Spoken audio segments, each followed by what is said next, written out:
नमस्कार, 99 न्यूज़ के prime time bulletin में आपका स्वागत है। मैं हूं आपके साथ शंकर कुमार। झरिया के जोड़ापोखर थाना क्षेत्र में बरारी नंबर 1 स्थित छठ तालाब में मंगलवार को एक किशोरी का पलता हुआ शव मिला है। शव देखकर आसपास के लोगों ने घटना की जानकारी जोड़ापोखर थाना पुलिस को दी है। सूचना मिलते ही घटनास्थल पुलिस पहुंची, शव को बाहर निकाला गया। शव की पहचान 26 वर्षीय से लापता जोड़ापोखर थाना क्षेत्र के जेलगोड़ा 7 नंबर निवासी आशिक अहमद की 14 वर्षीय पुत्री मंतसा अजमेरी के रूप में हुई है।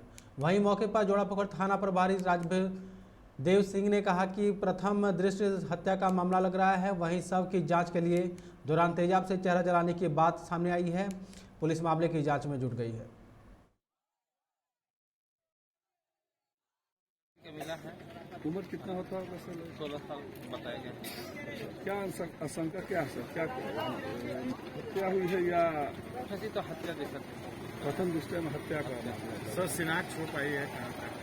शिनाख्त उसके साथ उसका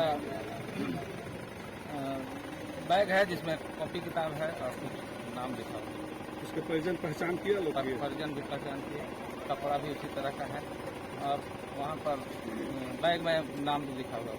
3 बजे गई ट्यूशन गई तो फिर टाइम हुआ थोड़ा ज़्यादा था। हम बोले कैसे अरे फ़ोन कर सर के पास, अभी तक आई नहीं मंतसा पढ़ के। फ़ोन करती तो बोलती है कि बल वो तो पढ़ने ही नहीं आई, सो बोल दिया सर। तो हम गए फिर दौड़ के पूछने के लिए, पर नहीं आई पढ़ने के लिए, नहीं। और उसके बाद फिर सब खोजने लगे कि कहाँ चल गई। कितने बजे की बात है? 3 बजे। 3 कौन था? शनिचर। आप लोग थाना में क्या आवेदन दिए थे? थाना में सूचना दिए थे गायब होने के बच्चे हाँ, का? थाना में दिए सूचना। थाना वाला कुछ किया था? आया था थाना वाला? फिर कल एक बार आया पूछताछ करने के लिए, उसके बाद फिर कहाँ कुछ किया। आप कुछ शक? आज सुबह को क्या पता चला आप लोग को? आज सुबह को पता चला यही कि बल देखिए किसका बच्ची मतलब कि तालाब में है, सो बोले सब। तो बच्ची आप ही के है ना? हाँ, मेरा ही बच्ची है। धनबाद के सरायढेला थाना क्षेत्र में बंधन बैंक का एटीएम तोड़ने का प्रयास करते हुए एक युवक को स्थानीय लोगों ने पकड़ लिया है, पुलिस को सौंप दिया है। बताया जा रहा है कि आज सुबह 10:30 बजे बंधन बैंक के एटीएम में घुसकर युवक मशीन के साथ छेड़छाड़ कर रहा था, जिसे स्थानीय लोगों ने देख लिया। जिसके बाद वो युवक भाग निकला, लेकिन लोगों ने उसे दौड़ाकर पकड़ लिया, जिसके बाद उसे प्रशासन को सौंप दिया गया।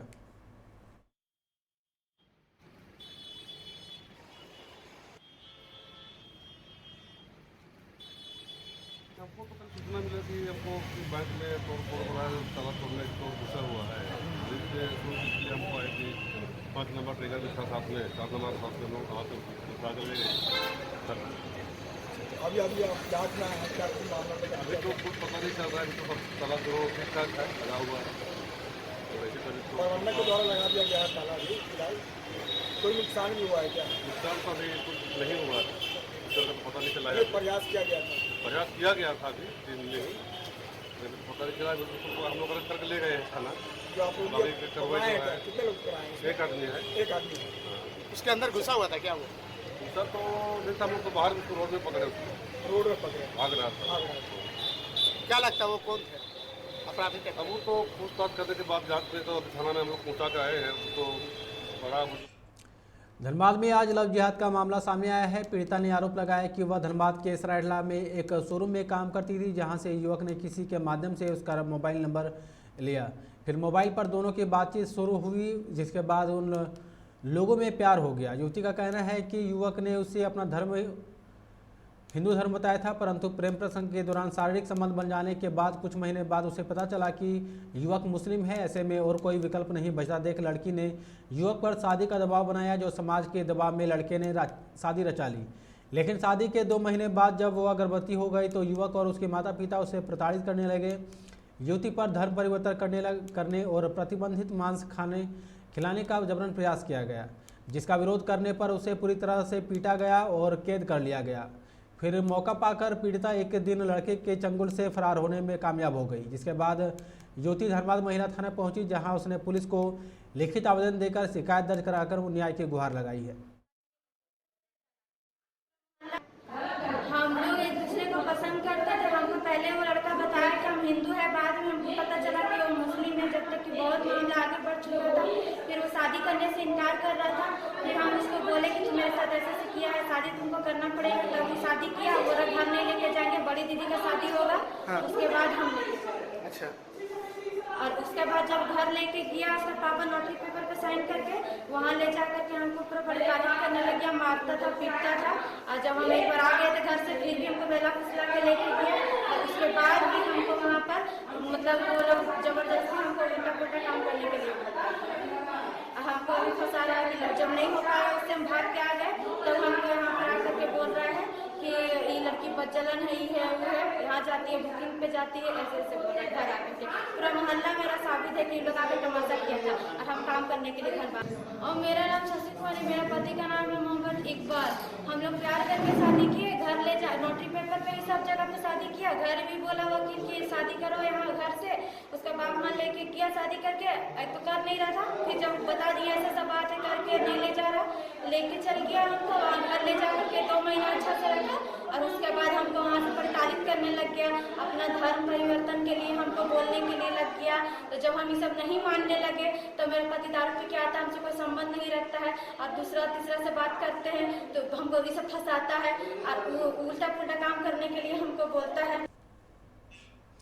देश भर में मैट्रिक और इंटर की परीक्षाएं शुरू हो गई हैं, जिसको लेकर शिक्षक और विद्यार्थी दोनों की दिन रात मेहनत कर रहे हैं ताकि परिणाम अच्छा हो। ऐसे में विद्यार्थियों के परीक्षा के दबाव को कम करने के लिए और परीक्षा को लेकर आवश्यक टिप्स देने के उद्देश्य से प्रधानमंत्री नरेंद्र मोदी 1 अप्रैल सुबह 11 बजे संवाद कार्यक्रम के तहत परीक्षा पे चर्चा करेंगे, जिसमें प्रधानमंत्री छात्रों से सीधा संवाद करेंगे और अपनी अनूठी और आकर्षक शैली में परीक्षा के तनाव और संबंधित क्षेत्रों से पूछे गए सवालों का जवाब देंगे।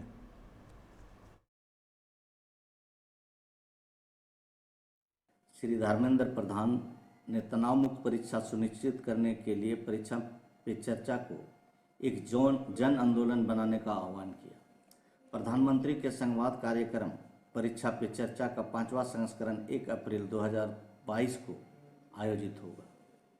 भारत और विदेशों के करोड़ों छात्र, शिक्षक और अभिभावक वर्चुअल तौर पर भागीदारी करेंगे। रचनात्मक लेखन प्रतियोगिता के लिए लगभग 15.7 लाख प्रतिभागियों ने उत्साहपूर्वक पंजीकरण कराया। केंद्रीय शिक्षा मंत्री श्री धर्मेंद्र प्रधान ने आज कहा कि प्रधानमंत्री श्री नरेंद्र मोदी 1 अप्रैल 2022 को परीक्षा पे चर्चा के 5वें संस्करण के दौरान दुनिया भर के छात्रों, शिक्षकों और अभिभावकों के साथ बातचीत करेंगे। उन्होंने कहा कि परीक्षा पे चर्चा एक बहुप्रतीक्षित वार्षिक कार्यक्रम है, जिसमें प्रधानमंत्री एक जीवंत कार्यक्रम में अपनी अनूठी आकर्षक शैली में परीक्षा के तनाव और संबंधित क्षेत्रों से संबंधित छात्रों द्वारा पूछे गए सवालों के जवाब देते हैं। परीक्षा पे चर्चा को एक जन आंदोलन बताते हुए श्री धर्मेंद्र प्रधान ने देश के कोविड-19 महामारी से उबरने और परीक्षाओं के ऑफलाइन मोड में जाने के मद्देनजर इस वर्ष के पीपीसी के महत्व पर जोर दिया। 21वीं सदी की ज्ञान आधारित अर्थव्यवस्था के निर्माण में पीपीसी जैसे पहलों के महत्व पर जोर देते हुए उन्होंने कहा कि पीपीसी एक औपचारिक संस्था बन रही है, जिसके माध्यम से प्रधानमंत्री सीधे छात्रों से बातचीत करते हैं। उन्होंने बताया कि देश भर के चुनिंदा छात्र राज्य के राज्यपालों की मौजूदगी में कार्यक्रम देखने के लिए राजभवनों को भी जाकर देखेंगे। उन्होंने यह भी विश्वास व्यक्त किया कि देश भर की राज्य सरकारों भी छात्रों, शिक्षकों और अभिभावकों की भागीदारी को प्रोत्साहित करेगी। श्री प्रधान ने कहा कि पीपीसी को न केवल पूरे भारत में बल्कि अन्य देशों में भी भारतीय प्रवासियों तक पहुंचाया जाएगा। उन्होंने इस कार्यक्रम को जन आंदोलन बनाने और छात्रों के लिए तनाव मुक्त परीक्षा सुनिश्चित करने के लिए मीडिया से समर्थन का भी आह्वान किया। श्री प्रधान ने इस बात पर प्रकाश डाला कि परीक्षा पे चर्चा युवाओं के लिए तनाव मुक्त माहौल बनाने को लेकर प्रधानमंत्री श्री नरेंद्र मोदी के नेतृत्व में एक बड़े आंदोलन एग्जाम वॉरियर्स का हिस्सा है। यह एक ऐसा आंदोलन है जो प्रधानमंत्री श्री नरेंद्र मोदी के छात्रों, अभिभावकों, शिक्षकों और समाज को एक ऐसे माहौल को बढ़ावा देने के प्रयासों से प्रेरित है जहां प्रत्येक बच्चे के कारखाना दुर्घटना में 4 मजदूरों की मौत के मामले में गिरिडीह से झामू विधायक सदिव्य कुमार मंगलवार को धनबाद कोर्ट में पेश हुए। विधायक पर चल रहे 10 वर्ष पुराने मामले की सुनवाई धनबाद के एमपी एमएलए कोर्ट की विशेष न्यायाधीश दंडाधिकारी श्वेता कुमारी की अदालत में चल रही है। वरीय अधिवक्ता शहनवाज हुसैन हेकल तारिक हेकल कमरान आलम ने दलील देते हुए कहा कि अभियोजन इस मामले में गवाह लाने में असफल रहा है, इसलिए अभियोजन के साक्ष्य को बंद कर दिया जाए।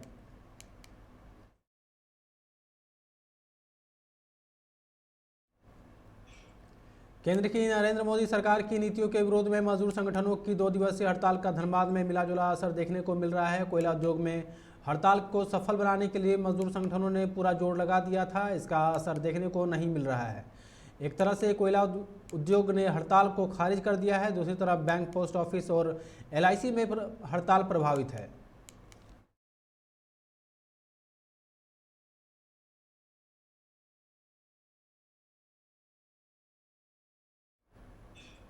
एक महीने के अंदर दूसरी बार नगर निगम के वरीय पदाधिकारियों में फेरबदल हुआ है। उपनगर आयुक्त राजेश कुमार सिंह का स्थानांतरण परिवहन विभाग रांची कर दिया गया। इसी के साथ साहिबगंज नगर परिषद में कार्यपालक पदाधिकारी के तौर पर तैनात कंचन कुमारी आदोलिया को धनबाद नगर निगम में सहायक नगर आयुक्त बनाया गया है। कंचन कुमारी के पास राजमहल नगर पंचायत का अतिरिक्त प्रभार भी था। पिछले माह प्रकाश कुमार को सहायक नगर आयुक्त बनाया गया था। इस तरह से अब नगर निगम में 2 सहायक नगर आयुक्त हो गए हैं।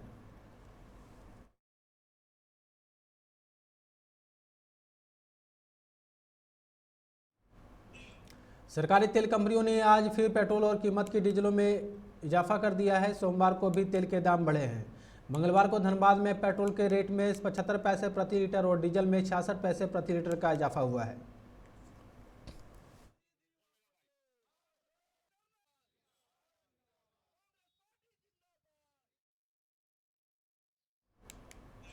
तीसरी के लोकाई गांव में आज सुबह 2 बाइक सवार असंतुलित होकर गिर गए, जिससे एक बाइक सवार गंभीर रूप से घायल हो गया है, जिन्हें इलाज के लिए अस्पताल ले जाया गया। बताया जा रहा है कि कर्णपुरा के प्रदीप हांसदा और पंकज टुडू एक ही बाइक पर सवार होकर साखम में कर्णपुरा जा रहे थे, तभी लोकाई मोड़ के पास बाइक असंतुलित होकर गिर गई, जिससे प्रदीप हांसदा को चेहरे और सिर पर गंभीर चोटें आई हैं। दोनों को 108 एम्बुलेंस से सामुदायिक स्वास्थ्य केंद्र तीसरी लाया गया।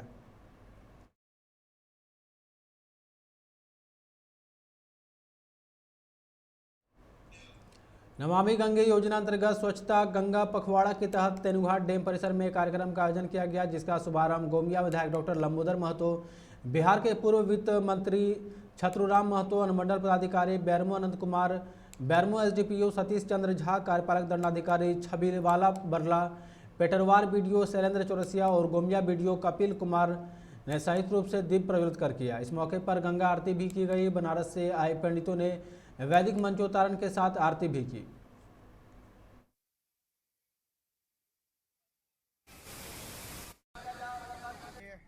नमामि गंगे कार्यक्रम चल रहा है और ये गंगा आरती का कार्यक्रम है और गंगा आरती शाम में 7:30 बजे निर्धारित है। तो निश्चित रूप से उम्मीद करते हैं कि 7:30 बजे गंगा आरती का कार्यक्रम होगा और निश्चित रूप से हम सभी लोगों को संकल्प लेना चाहिए कि देश की जितनी भी नदियां हैं, सभी नदियां और उनके जल स्वच्छ हो, प्रदूषण से रहित हो। और आज उस संदर्भ में अगर हम लोग बात करें तो यहाँ पर चूँकि दामोदर महोत्सव मना रहे हैं, तो दामोदर नदी का जल भी गंगा की तरह पवित्र और स्वच्छ हो, इस दिशा में सबको सकारात्मक पहल करने की आवश्यकता है। इसी संदर्भ में खबरों में फिलहाल इतना ही। आप देखते रहे 99 न्यूज़। नमस्कार।